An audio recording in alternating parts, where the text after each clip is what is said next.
Okay, so gonna do something a little different today. There's not many of these new, the 2023 or newer body style in stock and used. This is the first used 2023 Ford Super Duty I've seen available. This truck's got like 3,900 miles on it. And I just kind of want to see what it feels like. I've driven a bunch of the new Super Duties, probably a few dozen, plus I owned mine. So it's gonna be real interesting to see how a dually with just shy of 4,000 miles feels. We're gonna do a little bit of just a vehicle overview. I'm not gonna spend a ton of time on doing just the total options on this truck. The purpose of this video, we'll see how this thing feels with 4,000 miles on it. Let's do a little cold start first. So one of the things I really love about Ford and the new Super Duty is how quickly they cold start. It's 32 degrees out here today. If I were to do that with my Cummins, my 19 Cummins, that would take probably 20 seconds or more. And it's not even that cold, but it's just sort of cold. The Super Duty starts up really quick. So just kind of an overview, just kind of look and see how this is holding up.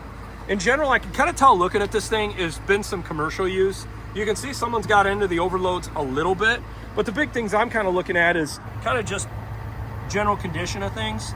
Nothing really wearing weird. In the area we live in Michigan, you know, you got sort of some rough roads, unfortunately, not the best. I'll take a look at the interior. This is a basic XLT, does have power seats. Nice soft touch on the side of the door. This is hard here. This will be where you get some of the benefits of going to a higher trim level. Being this is a base model XLT, you still got to put your key in the ignition. It's got the auto up, auto down. It's got both. Not a lot of trucks at this price range have that feature. Let's see what the payload is on this beast. 5,474 pounds, 14,000 GVW, 9,900 pound rear axle. That's unbelievable. This is a beast of a truck. Gonna let this thing warm up because purpose of some of this video today is by doing a drive review of just showing you guys a truck with 3,900 miles, how it feels. See if I notice anything different from the brand new ones I've driven, and I just drove some today, as well as just my last truck. This is a basic XLT, so you got your bench seat, which some people like, some people don't like. I don't mind it personally because you get the storage below, which is nice, and you got the flexibility of a sixth seat. So being the basic XLT, you have the small display, not the full 12-inch, unfortunately. Still has the dual glove box, has the higher trim level. It doesn't have the soft touch that you would get like on a Lariat and above. Now I'll tell you the areas where I am kind of impressed. Rain sensing windshield wipers, I like that. Automatic headlamps. It's got the spotlights for the mirrors on both sides. Power extending mirrors, very nice. And it's got power folding mirrors. Yes, this truck does not have leather. Yes, it doesn't have the large display, but it's still got a ton of the other features. Still a nice truck. One of the areas where I feel like Ford is really killing it right now, honestly, is the comfort in the base level all the way to high level trim seats. I think in the past, Ford used to have a little bit of a stiff seat. I think the new trucks are very comfortable. Let's see what this thing looks and sounds like underneath the hood. Nice and quiet. It's got the plastic liners underneath the wheel wells. So the Super Duty does have the hood strut. Got the intake up front. The big old beast shoehorned in here. You got your single DeGauss bottle here and there, and then you've got your brake reservoir with your hydro boost, your fuel filter on the top. Some of the areas where you can tell the difference between the high output and this being a standard output diesel, when you open the hood, these silicone boots between the pipes will be red.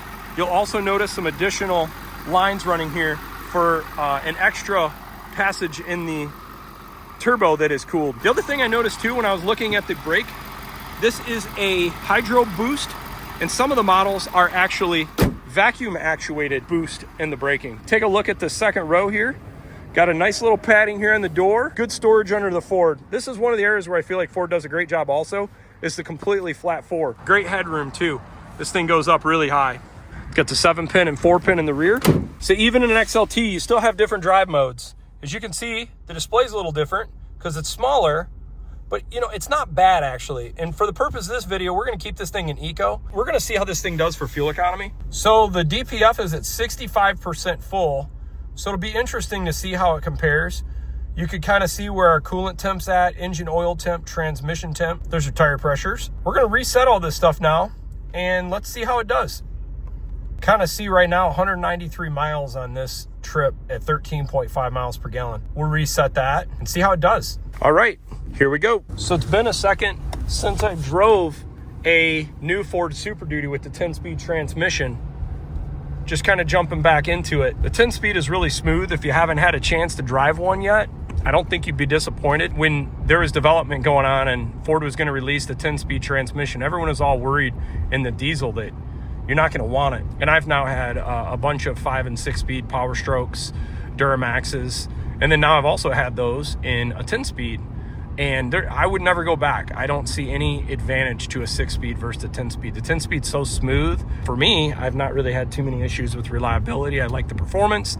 I like the fuel economy as well. I like that on the bottom part of the display, it shows the gear you're in at all times.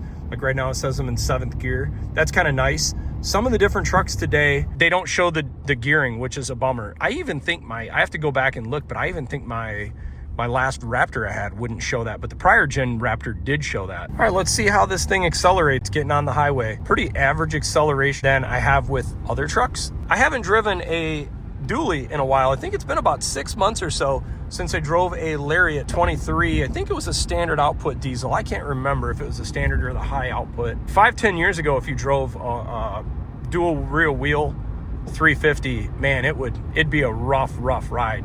And they've really came a long ways in improving the ride quality. But you can kind of see here, we're at about 71, 72 miles an hour, and we're just shy of 2,000 RPMs. I just turned on the exhaust brake. I'm gonna compare that to see how this feels compared to my Cummins. You can see the boost gauge going up on the dash. It's not bad at all. Definitely much improved over the 2020 to 2022 exhaust brake. I don't know if it's as strong as my Cummins, but it's not bad. So now at the halfway point, we're sitting at about 14.1 miles per gallon. Some things I notice is the seats on this are really comfortable. I almost think they're more comfortable than my Ram, and I think the Ram seats are pretty decent as well. I definitely think Ford has probably one of the more comfortable seats, if not the most comfortable full-size truck seats right now. The GM seats I really like. I just don't think they're as comfortable. After spending the last few thousand miles driving my Cummins with the 6-speed, and then you go to this with the 10-speed, you don't feel any of the shifts in this truck where you do with my truck. It's also a much quieter engine. I think the powerstroke seems to be a lot less engine noise than my Cummins. But to be fair, the sound of the Cummins I think sounds great, so it's not an unpleasant sound. Power, this thing's a beast. I mean, I don't have to get into the throttle very much, and it moves out pretty well. I wanted to show you something. See the diesel particulate filter showing 60%. We're actually getting some passive regeneration through this drive, which is kind of nice. The truck is not in an actual active regen right now, yet we're still getting some regen. So what's important about this is look at the RPMs we're at, look at the speed we're at.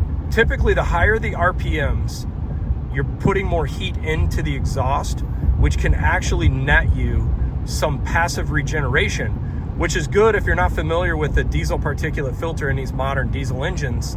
If you don't get enough heat into the exhaust to burn out the particulate matter, the engine has to go into an actual active regeneration, which comes at a cost of fuel economy due to the cleaning process. You can see we're getting 20% or so, there we go, of engine brake. So some takeaways. I'd say mostly good. I was really expecting to get into this truck with 3,900 miles on it, knowing this truck was most likely commercially owned. I really expected to get into this truck and feel blown out seat cushions and a super loose steering, tons of creaks and rattles. Not at all. I know it's only 4,000 miles of commercial use, but this truck feels no different than my truck when it was new. I'm seeing how we're taking the bumps, and this road is horrible this time of the year. I'm pretty impressed, which is, I think, a bit of a testament to the quality of these trucks. So going to pull in now, let's see where we land for fuel economy on this loop. So this truck doesn't have the 360 cam. It just has the standard rear view camera, but not bad at all. 15.3 miles per gallon for this loop. Not bad. For a big dually on 410 gears, I'm not disappointed by that. I think that's pretty decent. What do one of these trucks with 4,000 miles of commercial use look and feel like? Not bad at all. If you have any interest in this truck, reach out to Steve Azar at Bob Maxey. Thanks for watching.